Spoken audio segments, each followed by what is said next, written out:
Galera, está acontecendo. Satoru Gojo está prestes a ser finalmente libertado do seu selamento e com isso, Jujutsu Kaisen entra na sua reta final. Mas o capítulo 220 foi uma bomba de informação e revelação. O verdadeiro corpo do Sukuna foi encontrado e está sendo levado ao seu verdadeiro dono. E finalmente sabemos por que o Itadori ficou ainda mais poderoso mesmo depois do Sukuna ter deixado o seu corpo. Galera, esse vídeo vai ter muita informação, foi um capítulo recheado de coisa, então é importante você ficar até o final para não perder nenhuma informação importante, mas antes disso eu queria muito agradecer a todo mundo por a gente ter conseguido alcançar a marca de 700 mil inscritos, galera, uma marca extremamente expressiva, e se você ainda não se inscreveu, saiba que sempre tem saído vídeo comentando os acontecimentos atuais do mangá de Jujutsu e vai sair ainda mais quando tiver o lançamento da segunda temporada em julho, e também de ativar o sininho para sempre saber quando tiver vídeo novo. Mas, mais uma vez, eu queria pedir para você que curte os vídeos aqui no canal, seja de Jujutsu ou qualquer outro anime ou mangá, de ajudar votando no canal para a gente poder alcançar a próxima etapa do prêmio IBEST, galera. O link vai estar na descrição e no comentário fixado para você ir lá antes do vídeo começar, porque se você deixar para o final, eu sei que você vai esquecer de ajudar, então já corre lá rapidinho, 5 segundinhos, você ajuda o canal, o voto é diário, inclusive, você pode votar todo dia e a gente tá na luta para conseguir essa classificação para a próxima fase. Mas tem tudo pra gente conseguir essa classificação, só depende da ajuda de vocês. Vamos lá então, galera, começar a falar sobre esse capítulo. Primeiro, a gente viu como o Kenjaku, ele adicionou duas novas regras ao jogo do abate.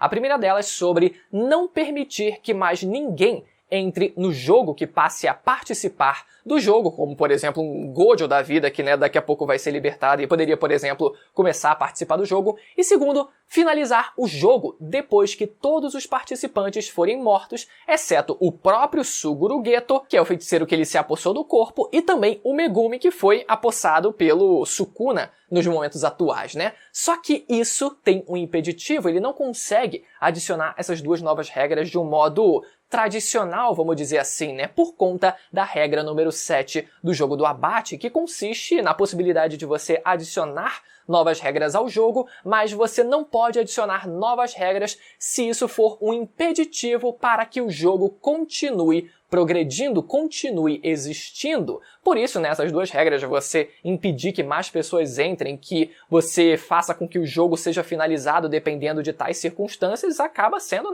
um problema, e por conta disso, essas são regras que, teoricamente, não poderiam ser adicionadas. E como que o Kenjaku, ele faz para conseguir adicionar essas novas regras? É explicado pra gente, mais uma vez, como o Mestre Tengen, que era o maior feiticeiro de barreiras do Japão, que fortalecia várias das barreiras ao redor do país para que outras maldições, mais maldições não surgissem pelo país e inclusive criava barreiras novas, Dentre essas várias barreiras que o Mestre Tengen ele criava e ajudava a fortalecer, existiam as tais chamadas de barreiras puras, que eram barreiras específicas e extremamente poderosas, que recebiam um destaque maior por estarem localizadas em pontos estratégicos, Seja para a história do Japão ou seja pela própria questão mais religiosa que Jujutsu sempre gosta de tratar, santuário, etc., alguns locais específicos, E a partir dessas barreiras chamadas de barreiras puras, foi que o jogo do abate, esse jogo foi criado, porque esse jogo ele também consiste numa técnica de barreira. Esse jogo, por si só, ele também é uma técnica de barreira que é ainda mais poderosa que essas barreiras puras criadas pelo Mestre Tengen, que foi chamada aqui de barreira Brahma, que é um termo religioso, enfim, para denominar o quão poderosa é essa barreira que consiste esse jogo do abate. E é explicado que essas barreiras elas estão conectadas umas às outras. As barreiras que foram criadas pelo Mestre Tengen serviram mais ou menos como pilares para que a barreira Mor, a barreira Brahma que consiste nesse jogo do abate, pudesse existir, ou seja, essas barreiras elas funcionam como um pilar, e se esses pilares eles forem quebrados, destruídos, o jogo do abate ele poderia ser encerrado. O único problema é que fica muito difícil da gente visualizar tudo isso, dessa explicação que foi dada pra gente, porque normalmente a gente não vê exatamente essas barreiras na nossa frente ali no mangá sendo explicitadas pra gente. Fica muito na explicação, no campo das ideias, no campo uma barreira pilada a outra e tal, e fica meio difícil da gente conseguir visualizar, mas é mais ou menos através disso que elas funcionam, Essas barreiras sendo pilares da barreira principal que consiste nesse jogo todo. Então, dessa forma, o Kenjaku ele ameaça quebrar uma dessas barreiras que funcionam, como pilares para o jogo do abate se essas regras não forem adicionadas. E como, né, basicamente a interface do jogo, que é aquele bichinho lá que é usado para comunicação com os feiticeiros que participam do jogo do abate, ele fica meio que, caraca, na dúvida, tá, o que eu faço agora? Se eu deixar essas regras serem adicionadas, o jogo ele vai ter um final, ele pode passar a ter um final. Mas se eu não adicionar essas regras, o Kenjaku ele vai poder encerrar o jogo do abate exatamente agora. Então, já que a prioridade do sistema é fazer com que o jogo perdure pelo maior tempo possível, então ele acatou as ideias, acatou as novas regras do Kenjaku, mesmo que isso no futuro resultasse no encerramento do jogo. E somado a isso também são esclarecidas duas dúvidas pra gente, né, sobre todo esse papo. Primeiro, por que o mestre Tengen ele não encerrou o jogo antes, já que foi explicado pra gente que as barreiras que ele próprio tinha criado serviam de pilares para esse jogo, e a resposta para isso é que caso ele tivesse quebrado um desses pilares, uma dessas barreiras, isso faria com que várias maldições pudessem ressurgir, porque essas barreiras elas têm a função de reprimir, basicamente, né, o surgimento de mais maldições. E caso essas barreiras elas acabassem ruindo, isso faria com que o Japão basicamente voltasse à Era Heian, a era onde as maldições reinavam pelo Japão, a era do próprio Sukuna, quando ele era vivo 1000 anos atrás. Ou seja, o mestre Tengen, ele ao invés de apelar para uma medida mais drástica como essa, ele preferiu confiar que os feiticeiros, né, que estão ao lado dele pudessem ali conseguir parar o Kenjaku e também o Sukuna. E é explicado também pra gente por que o próprio Kenjaku não encerra o jogo agora, já que esse é o objetivo dele e ele tem essa oportunidade de fazer isso, né, quebrando ali as barreiras que sustentam o jogo. E essa é uma explicação um pouco mais complicada de se compreender, mas o Kenjaku ele explica que isso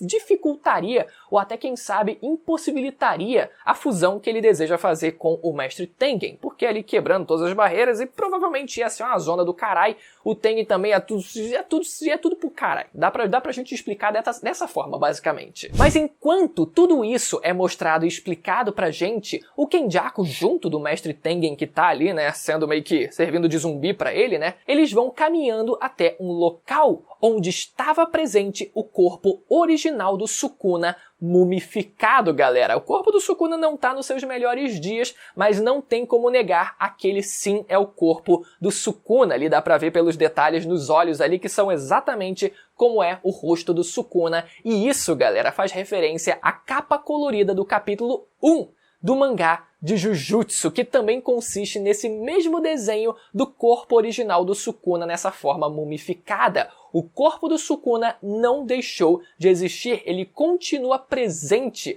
no universo, no mundo físico de Jujutsu e com certeza o Sukuna ele vai reaver esse corpo, tanto que o próprio Kenjaku ele deseja levar esse corpo até o próprio Sukuna como uma forma de presentear o Rei das Maldições. Então não, galera, o Sukuna ele não vai ficar por muito tempo, ou ele não vai ficar até o final da obra possuindo o corpo do Megumi. Ele vai sim reaver o próprio corpo original dele. Não tem como, isso não teria como isso não acontecer, e a gente vê isso, que isso está prestes a acontecer, já dá um hype muito grande. Agora, a pergunta que surge a partir disso é por que o mestre Tengen ele guardou o corpo do Sukuna por todos esses séculos? E a resposta para isso provavelmente se dá pelo objeto amaldiçoado que é o corpo do Sukuna ser virtualmente difícil demais de ser destruído, então ele precisava ser preservado, né? A gente tem o conhecimento de que objetos amaldiçoados, eles, né, precisam ser selados, etc., mas dificilmente eles são destruídos, e isso provavelmente é o que aconteceu com o corpo do Sukuna. Ele não podia ser destruído, então ele precisou ser preservado dentro de um local extremamente protegido, mas que agora a gente vê, né, sendo descoberto pelo Kenjaku ao lado do próprio mestre Tengen. Mas como o mestre Tengen ele conseguiu o corpo do Sukuna é que a gente não sabe exatamente ainda, mas pode ser que a gente venha a ter uma explicação. Talvez o mestre Tengen já conhecesse o Sukuna desde a época em que ele era vivo, 1000 anos atrás, e ele de alguma forma conseguiu ter acesso ao corpo do Sukuna, né? Afinal ele estava em posse do corpo dele. Isso provavelmente vai ser explicado mais pra frente, né? Mas é um detalhe interessante, né, da gente saber. Já a segunda parte do capítulo consiste na gente ver o lado dos mocinhos. Primeiro começando com a Maki, resumindo essa história toda, né, dizendo que o que precisa ser feito para impedir a fusão do Kenjaku com o Mestre Tengen seria acabar com o próprio Kenjaku e o Sukuna. Basicamente descer a porrada nos dois, né? O que é engraçado porque o Yui, ele responde dizendo, né, pô, você tá de sacanagem, né? Isso é como comparar você ter que derrotar o Gojo, por exemplo, né? E aí você fica, pô, peraí.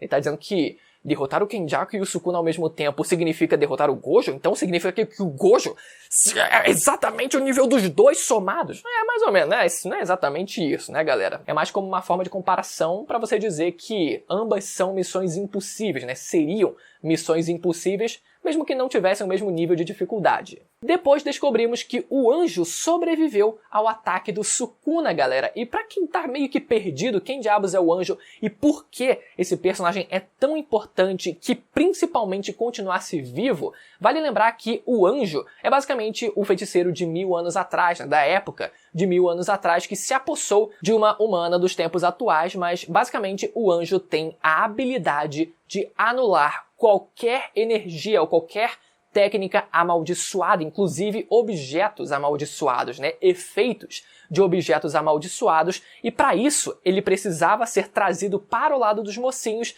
para que o anjo, né, que tomou conta dessa garota pudesse usar a sua habilidade no reino da prisão, para assim conseguir remover o Gojo do seu selamento. E a gente vê como a Kurusu, que foi a garota que foi possuída, né, pelo anjo, que ela tá completamente incapacitada de poder participar das batalhas finais. Ela tá acamada, né, numa maca de hospital. Ela até, se eu não me engano, pelo visto, perdeu um dos braços dela pela mordida que ela levou do Sukuna, então ela não vai poder participar das próximas batalhas. E nisso o Yuta pergunta se o anjo poderia se transferir para outro corpo, quem sabe para ele próprio, né? Se ele, né, já tá se interessando. Mas o anjo explica que tanto ele quanto vários outros feiticeiros não sabem como se transformar em objetos amaldiçoados para serem comidos por outra pessoa. Por isso, eles aceitaram participar do plano do Kenjaku, porque dessa forma eles continuariam vivos. Mas o Sukuna, diferente deles, consegue fazer isso. É explicado que depois de experimentar a morte, ele descobriu uma forma de dividir a sua alma em um objeto amaldiçoado. Foi isso que ele fez da primeira vez, se dividindo em 20 dedos, e foi isso que ele fez quando migrou para o corpo do Megumi. Ele condensou toda a sua alma num único dedo do Itadori, arrancou e fez o Megumi engolir. E é isso que o anjo e vários outros feiticeiros não conseguem fazer. Depois a gente vê o Itadori e a gente começa a entender o que aconteceu com o Itadori depois que o Sukuna deixou o seu corpo. É explicado pra gente, pelo próprio Itadori, que o corpo dele atualmente está se comportando como um objeto amaldiçoado, que acabou sendo mergulhado em uma energia amaldiçoada chamada Sukuna. Por isso o corpo dele está tão poderoso, e é isso que objetos amaldiçoados são.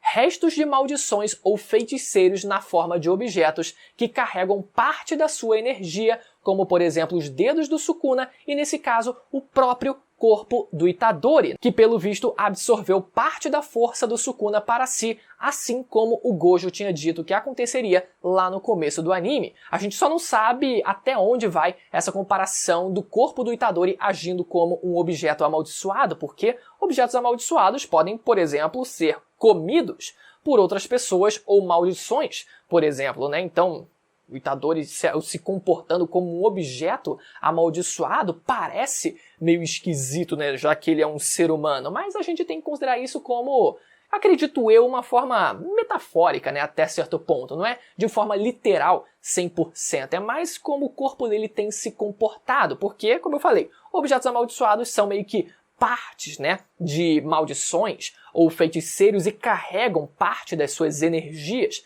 amaldiçoadas. E o Itadori, ele tá fazendo exatamente isso, ele tá carregando parte da energia amaldiçoada do próprio Sukuna. Então, até o momento, é basicamente disso que se trata, por isso que ele tá tão poderoso, né? Tá com um físico tão avantajado, mas a gente não sabe até que ponto isso vai ser estendido, né? Essa lógica, ela vai ser esticada, porque, como eu falei, objetos eles podem ser comidos, então, sei lá, vai que alguém consegue comer o Itadori, por exemplo. Ficaria meio esquisito. E falando em comer, o próprio Itadori, ele diz que se for para matar o Sukuna, ele vai engolir qualquer coisa. Me lembrou o Malafaia. Eu vou te engolir, Sukuna. Eu vou te engolir, Sukuna. Você pode ficar preparado que eu vou te engolir. Guloso.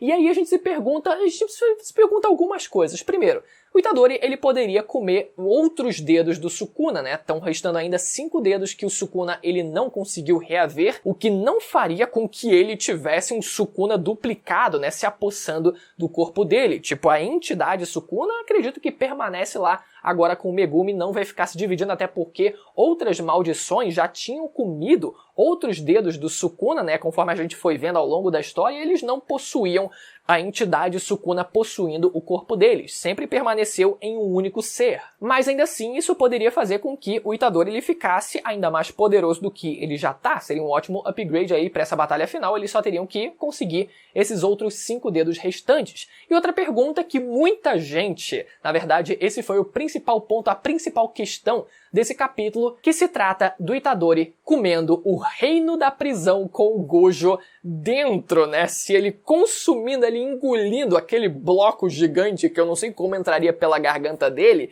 pegaria o reino da prisão, conseguiria engolir e dessa forma o que? Ele absorveria tanto o reino da prisão quanto o próprio Gojo, tipo, e o Gojo depois ia sair do corpo. Ia ficar um negócio extremamente esquisito, mas eu acho que não, galera. Eu acho que não funcionaria. Vou concordar com meu brother Tassiano, do canal Zona OP, e dizer que caso, isso eu acredito que nem vai ser tentado, o Itadori ele comesse o reino onde o Gojo está inserido, ele só conseguiria obter a energia do monge, né, que foi o ser originário, o feiticeiro que originou esse cubo, que originou a existência desse objeto amaldiçoado, mas ele não conseguiria absorver a energia daqueles que estivessem dentro do reino da prisão. Até porque tudo que é necessário para o Gojo ser libertado já está em posse dos feiticeiros dos mocinhos, então não precisaria nem sequer o Itadori cogitar essa possibilidade, eu já vou explicar sobre isso para vocês. Mas, ainda sobre o Itadori, a gente vê ele recebendo um relatório de uma pesquisa sobre espíritos, feita pela Yuki Tsukumo, que era aquela, né, mentora do Aoi Todo, que surgiu, foi dela que surgiu aquela pergunta, né, que tipo de mulher você gosta e tal, pra quem não lembra. E essa pesquisa sobre espíritos que foi passada para o Itadori provavelmente vai ser muito importante para o próprio Itadori ele se compreender como ser atualmente, né? Já que tá essa coisa extremamente confusa do corpo dele se comportar como um objeto amaldiçoado, o que ele pode fazer, o que ele não pode fazer, por exemplo, né? Isso tudo provavelmente vai ser compreendido por ele através desses estudos, né? Se o próprio Itadori, por exemplo, não poderia fazer igual Sukuna e também ganhar a habilidade de dividir a sua alma através de objetos, ou até passar para um único objeto. É uma possibilidade que eu acho bem viável, só tem que ver para que isso vai servir na prática, né? Uma coisa que eu pensei aqui agora que, bom, poderia ter acontecido, acho que até, parando para pensar, faz bastante sentido que possa ser tentado, seria o Itadori ele conseguindo se transferir a sua alma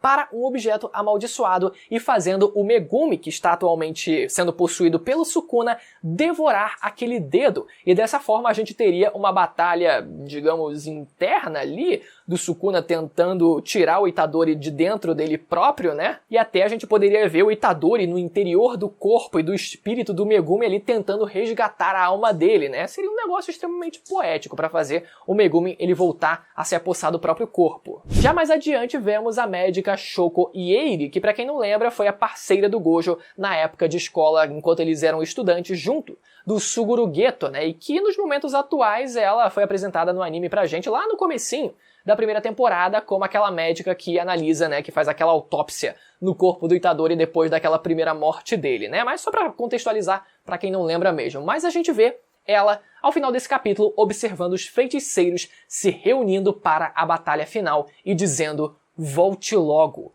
Gojo. Galera, isso, olha só pra explicar pra vocês aqui, é muito provável que já no capítulo que vem a gente tenha sim o Gojo saindo do seu selamento, porque a gente, primeiro, já tem todo o contexto aqui, né, narrativo, sendo colocado pra gente através da fala dela, mas a gente também tem todos os 2 elementos que eram necessários para fazer o Gojo sair do selamento. Primeiro, a existência do anjo, que a gente vê que conseguiu sobreviver ao ataque do Sukuna ali, né, até pela ajuda dos outros feiticeiros também, e agora ela tá ali de boa, a Kamada mais tá de boa, e ela é quem tem a habilidade de anular objetos, né, técnicas amaldiçoadas, seja de feiticeiros, seja de objetos amaldiçoados também, e agora a gente tem o fundo do reino da prisão sendo trazido pelo Choso, né, que foi entregue pelo mestre Tengen e agora foi trazido pelo Choso para que o anjo possa usar a sua técnica nesse objeto para fazer com que o Gojo ele seja libertado. Para quem não lembra, o reino da prisão foi o objeto usado, né, para selar o Gojo, mas ao mesmo tempo também existe um segundo objeto que são os fundos do reino da prisão que estava em posse do mestre Tengen, mas que para que o Gojo ele pudesse ser libertado através dos fundos do reino da prisão, era necessário uma técnica que pudesse anular outras técnicas amaldiçoadas e o detentor dessa técnica é o anjo. Então eles têm a faca, literalmente a faca e o queijo na mão para fazer com que o Gojo ele seja libertado e isso vai acontecer provavelmente já no capítulo que vem. Ao meu ver, eu sempre imaginei o Gojo ele sendo libertado no meio da bagunça, literalmente, tipo assim, numa cena de desespero, num contexto de desespero, para que eles finalmente, meu Deus, finalmente libertou o Gojo, mas não. Tá no momento justamente de calmaria, onde todo um ciclo de batalha se encerrou, a gente vai ter o libertamento do Gojo agora e depois a gente vai ter mais um ciclo de batalhas que vai ser o grande ciclo de batalhas finais do mangá de Jujutsu, sendo liderados por ninguém menos que o feiticeiro mais forte da humanidade, galera. Porra, eu chego a arrepio quando eu penso isso. Eu sei que esse vídeo ficou mais do que longo, então se você ficou até o final, tenho certeza que você curtiu o vídeo, então, porra, parabéns por ter ficado até o final. Se você curtiu o vídeo, não esquece, galera, aproveita mais uma vez para conferir a sua inscrição no canal e também de ativar o sininho para sempre saber quando tiver vídeo novo atualizando vocês sobre o universo de Jujutsu, seja do anime ou do mangá, e lembra de fazer a sua votação diária no link da descrição e no comentário fixado também. Porra, a gente precisa muito da ajuda de vocês pra gente conseguir se classificar para a próxima fase, beleza? Conto muito com vocês. E agora, se você ainda tá meio perdido em tudo que tá acontecendo, os meus últimos vídeos do mangá de Jujutsu vão aparecer na tela para você poder ir lá assistir e se contextualizar melhor de tudo que tá acontecendo nessa reta final do mangá, beleza? Até a próxima, tchau!